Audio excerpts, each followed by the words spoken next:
Olá, pessoal. Então, estamos aqui em mais um episódio do livro Olhares de Antígona, né? Estamos falando sobre os artigos, estamos convidando as coautoras.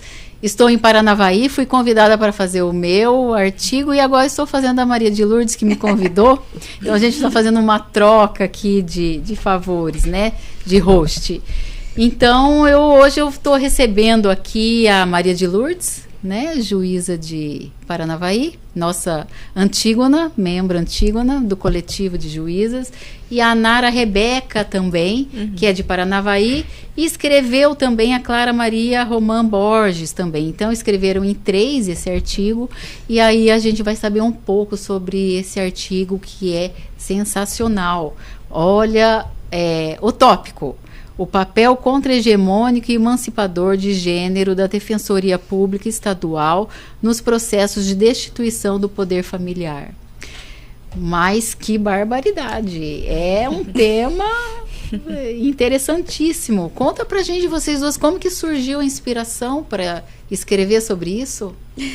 Estela, nós começamos. Muito obrigada por estar aqui, né, por nos auxiliar nessa discussão desse tema nosso tão relevante, por estar em Paranavaí, mais um episódio com a gente.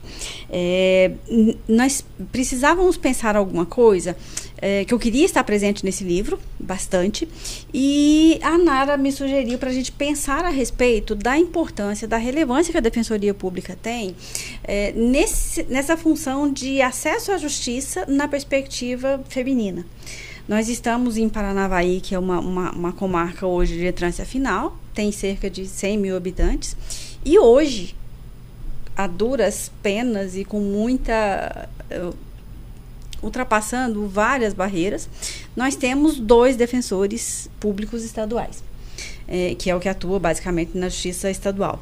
Então, por aí você imagina o quanto nós temos dificuldade de levar essas pessoas, especialmente aquelas pessoas carentes, e que, para chegar no ponto da destituição do poder familiar, embora isso não seja necessariamente uma questão econômica, mas majoritariamente ela está posta nessa classe, nós não conseguimos trazer para essas mães, para essas possíveis pessoas que perderiam o poder familiar, que é algo muito grave, muito sério, uma tutela efetiva, uma assessoria efetiva, uma assistência jurídica, como a Constituição propõe, de uma forma eficaz. Então, eu falei, bom, aqui nós temos um problema.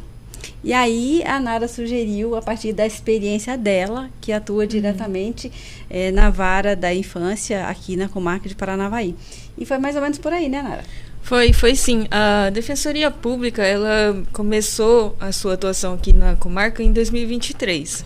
Então, antes, nós tínhamos assistência jurídica prestada pelas faculdades e pelos núcleos, né, das faculdades e pelos advogados dativos. E daí, como essa população que está nos processos da infância civil é uma população mais vulnerável, as pessoas elas eram citadas e às vezes não procuravam a defesa porque elas não sabiam onde encontrar, e quando elas procuravam havia menos recursos para que os advogados fizessem essa defesa.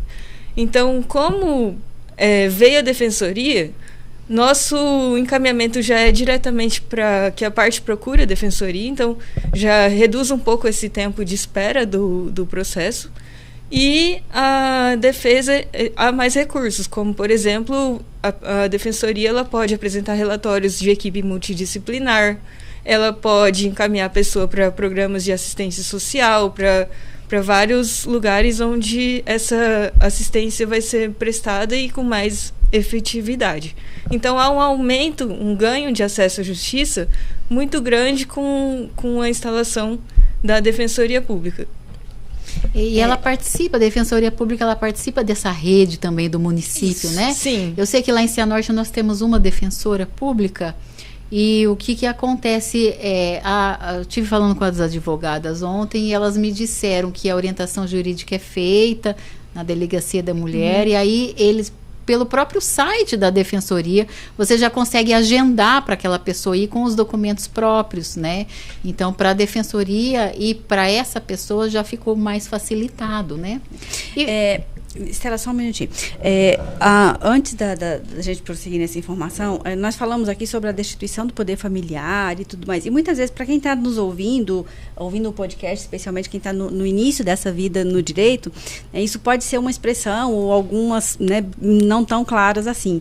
Então, para a gente deixar claro, quando nós estamos falando de destituição do poder familiar, nós estamos nos referindo àquelas circunstâncias em que o pai ou a mãe, que é biologicamente o genitor daquela criança, por algum motivo, né, seja por maus tratos ou por algum tipo de negligência, essa pessoa ela não vai mais poder exercer esse cuidado com o filho. Isso que na legislação passada, antiga, muita gente ainda usa essa expressão, a gente chamava de pátrio poder, né? Hoje a gente chama de poder familiar, porque não está mais nessa figura exclusivamente patriarcal. Então, olha o quanto, eu como mãe, você também como mãe, né? Olha o quanto isso é relevante, né? Você perder esse vínculo biológico que permanece para sempre, mas esse vínculo jurídico entre você e o filho é rompido. Olha a relevância disso. A questão é muito sensível. Muito sensível. Sim. E precisa de uma defesa efetiva. E é importante a gente lembrar que, majoritariamente, nas comarcas do interior,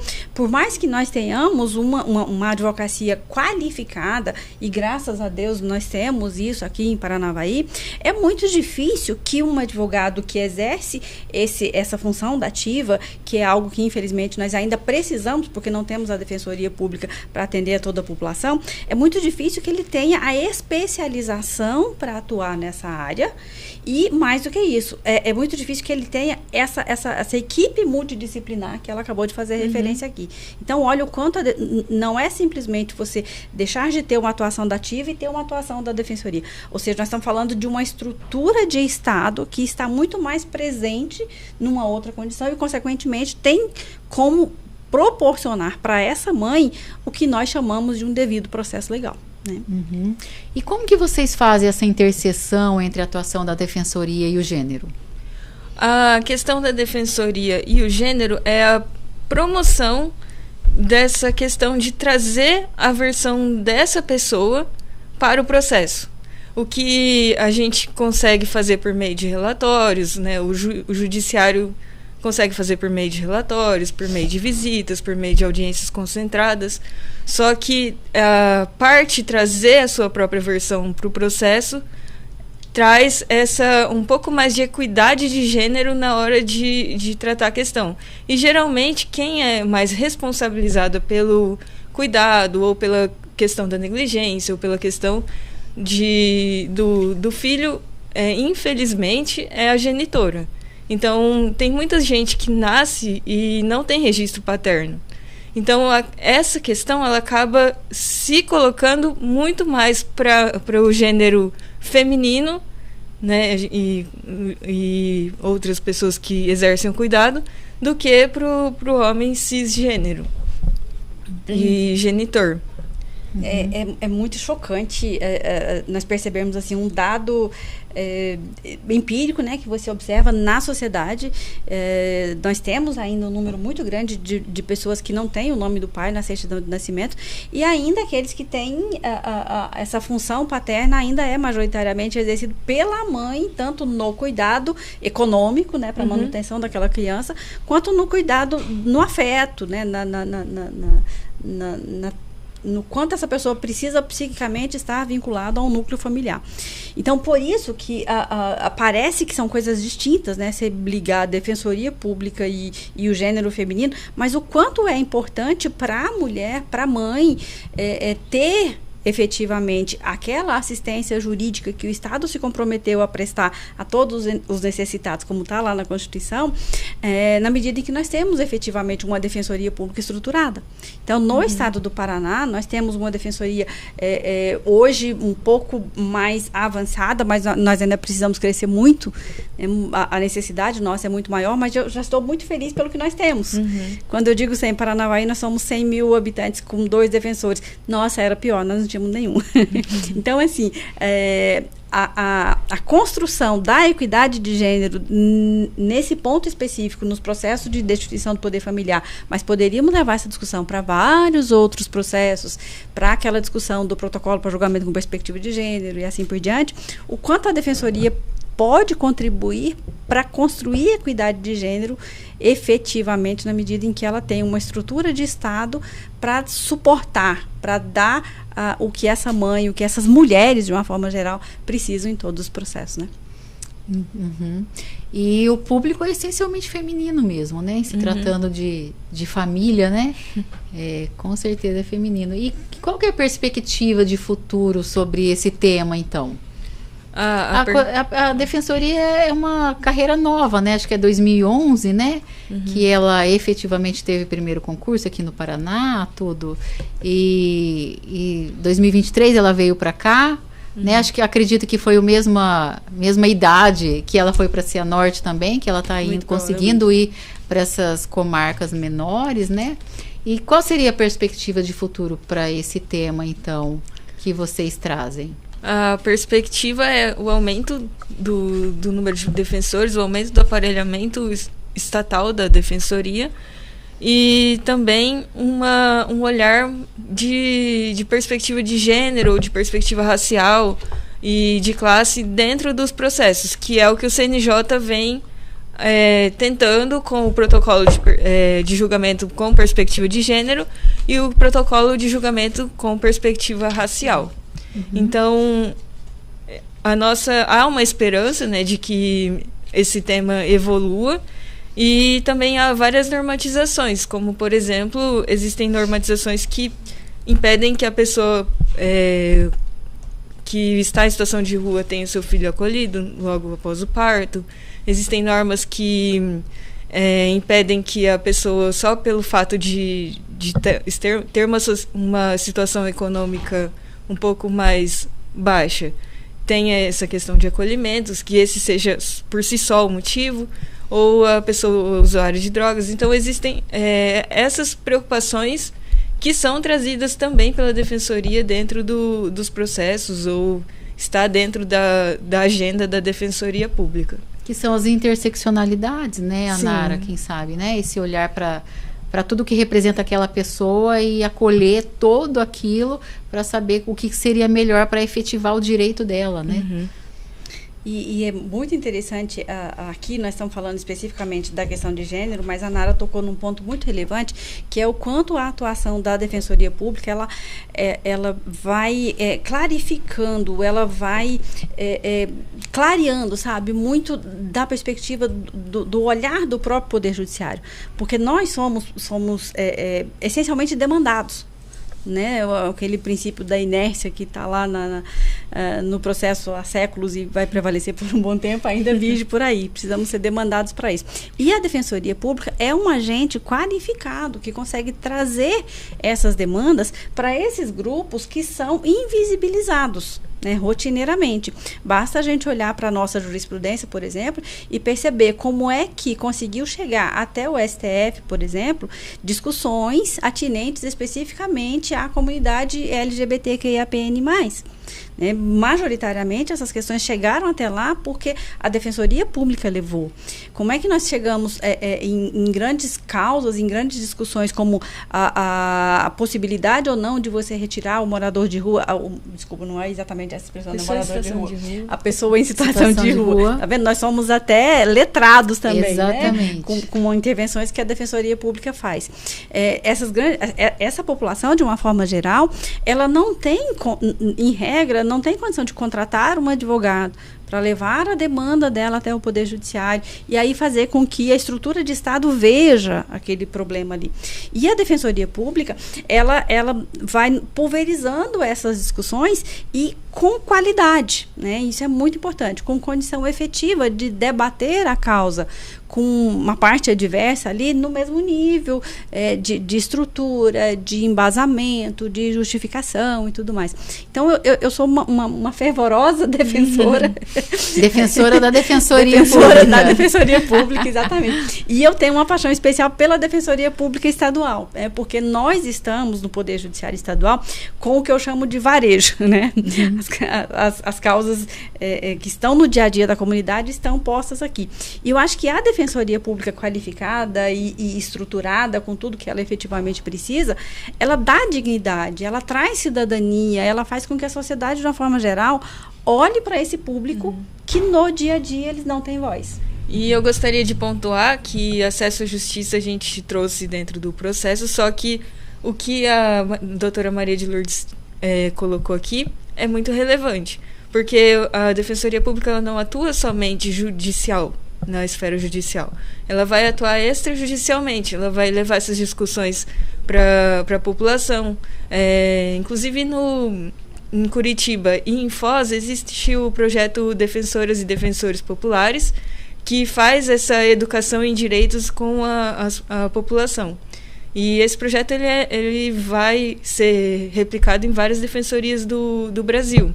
Então, existem outras defensorias que também fazem, e cada uma faz de um jeito. Tem umas que fazem só com o público feminino, então faz esse letramento de gênero com as mulheres. Existem outros que são associados a escolas. Então, a Defensoria tem diversos outros programas que promovem o acesso à justiça, mas não são dentro do processo judicial. Educativos, né? Uhum. Educativos do ser humano, né? E eles têm também, essa semana até veio às minhas mãos no Sejus, que eles têm um programa aqui no Paraná, em Curitiba, que chama Pacifica. Uhum. Né? Então, já está indo transação extrajudicial lá, que eles fazem lá e pede para o Sejus que homologar. Sim. Né? Bem interessantes os programas da Defensoria, né? Na semana passada, ou há 15 dias, não sei exatamente, a Defensoria pioneira aqui no estado do Paraná lançou eu achei isso fantástico, que se chama Ampara, que é a possibilidade da mulher em situação de violência doméstica postular a concessão de uma medida protetiva sem que ela tenha que sair de casa. Né, por meio da internet. Uhum. Imagina, qual ator judicial pensaria numa atuação dessa se não fosse um órgão que está com o olhar voltado para esse público vulnerabilizado. E especializado para ouvir, né? Exatamente. Porque, qualificado, né? Qualificado, exatamente, porque quando essa mulher pode chegar em alguma delegacia e sofrer outra violência. Né? Sim. Na fala. Não raras vezes a gente vê isso, né? Mas muito interessante o artigo de vocês, gostei demais. E onde que eu posso buscar mais informações? O público às vezes quer mais informações sobre isso, né? Ou então traz mais, o que a gente pode buscar? Onde a gente pode buscar? Eu acho que buscar as defensorias de uma forma geral já é um grande caminho. Onde ela está instalada fisicamente, né? Aqui em Paranavaí nós temos a Defensoria Pública ali bem pertinho da igreja, não me lembro agora exatamente o endereço deles, perto da igreja de São Sebastião, eles estão bem localizados aqui. Porque na medida em que eles são demandados, eles podem também, né, chegar perante o Poder Executivo e dizer, olha, eu preciso de mais estrutura para isso e tudo mais. Eu acho que isso é muito importante. Uhum. E eles têm o site da Defensoria Pública, o site oficial deles, onde eles divulgam várias das ações que eles fazem no dia a dia, inclusive esse Ampara, por exemplo, está no site da Defensoria. E eu queria convidar a comunidade a uma defesa dessa causa que é tão relevante. Eu acho que quanto mais nós falarmos a respeito disso, mais os poderes executivos, que é quem tem a função principal de assegurar orçamentariamente e administrativamente o suporte para esse povo, melhor a nossa população vai ser atendida. E quando nós pensamos nisso, são direitos humanos que são efetivados, né? Uhum. Nós falamos aqui de vários, no nosso texto específico, falando sobre a mulher no processo de destituição do poder familiar, mas vários outros direitos humanos da mulher e da população em condição de vulnerabilidade são construídos e emancipados a partir do momento que nós temos esse órgão efetivamente instalado com estrutura e com autonomia, né? Uhum. E nas comarcas que não tem defensoria, é possível buscar o judiciário. e, como eu disse, buscar essa defesa dativa ou essa defesa por meio de núcleos. Então, e esse se coloca como um modelo suplementar ao modelo da Defensoria Pública. Uhum. Um modelo suplementar que é bem questionado, né? Porque avalia-se o que o Estado em si tem disponibilizado de orçamento para custear o pagamento da advocacia dativa, que hoje nós ainda precisamos dela, poderia ser canalizado para a estruturação de uma defensoria pública, um órgão destinado especificamente para isso, e como nós colocamos aqui no artigo, tem, né, é nítido a emancipação do ser que está numa condição de vulnerabilidade num processo onde ela está sendo defendida por essa estrutura do Estado. E a entrada da Defensoria Pública no Paraná, a gente sofreu um baque, né? Porque antes, se não tínhamos uma defesa tão especializada, né? Os julgamentos eram mais simples, né? Então agora a gente tem que correr atrás, porque até nomenclaturas novas a gente aprende com a Defensoria Pública, né? Que bom, né? Que bom, ainda bem, né? Então, mas já ouvi colegas falando, meu Deus, lá veio a Defensoria, só atrapalha em vez de ajudar, e não é, né? A gente são defesas efetivas, né, necessárias para um julgamento justo e equânime. É diferente. Né? Inclusive, diferente. no artigo, assim, a gente fecha com um caso que ocorreu no meio da pandemia, as pessoas estavam em isolamento social, e daí a criança ou adolescente foi acolhida e a avó poderia cuidar, só que nessa situação de pandemia gerou todo esse estresse.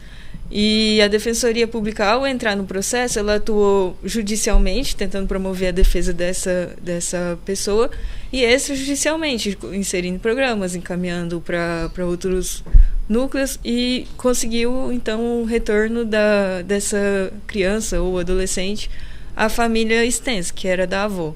Então, evitou uma destituição. Um processo que já tramitava há mais de 3 anos com a criança acolhida. Olha só. A efetividade do direito, né? Da pessoa. Eu sou uma entusiasta da defensoria e dos nossos defensores também. Que bom. Gostei muito dessa conversa que a gente teve aqui. Vocês querem pontuar mais alguma coisa?